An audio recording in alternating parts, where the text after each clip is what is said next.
Tatlong senador pa ang irerekomendang makasuhan o pakasuhan ng Independent Commission for Infrastructure kaugnay ng mga maanumalyang flood control project.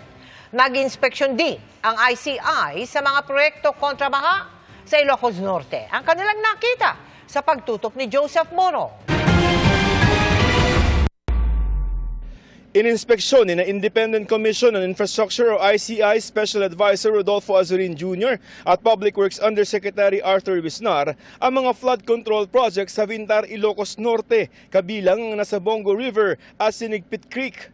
Kontraktor ng mga ito ang ilang kumpanyang pag-aari ng mag-asawang Pacifico at Sara Diskaya na nakakuha ng 150 na mga flood control projects doon sa halagang 9 billion pesos. Sa 6 na proyekto na binisita ni Azurin sa Vintar at Lawag River Basin, nakita nila walang ghost na nakita. And then as to the standard, yun ngayon ang ibabalit natin. And yung may iwan na mga engineers dito, titignan pa nila yung mga ibang mga projects. We are transparent. We will go to every part of the country to verify if there is a ghost project. Sa pagpapatuloy ng kanilang investigasyon, sabi ni ICI Chairman Justice Andres Reyes Jr., 3 senador pa ang irerekomenda nilang kasuhan kaugnay ng flood control projects. Hindi tinukoy ni Reyes kung sino-sino sila, pero iba pa ito sa naunang rekomendasyong plunder at graft complaint laban kina Senador Jinggoy Estrada at Senador Joel Villanueva.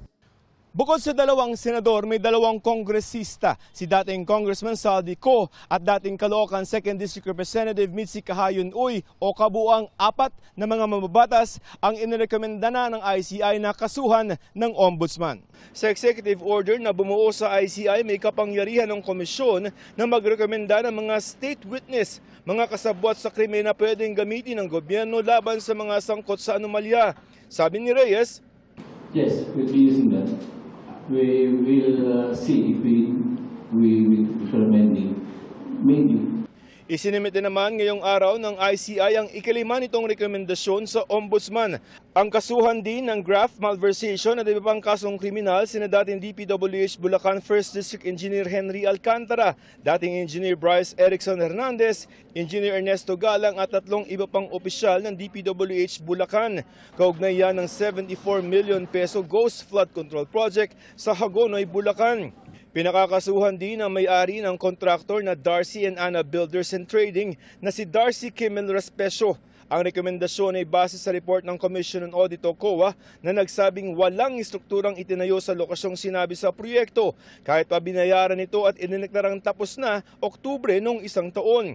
Pinakakasuhan naman ulit ng kasong administratibo si dating DPWH Secretary Manuel Bonoan na nasa labas na ng bansa ngayon at mga dating DPWH Undersecretaries Roberto Bernardo at Catalina Cabral. Para sa GMA Integrated News, Joseph Morong, nakatutok 24 oras.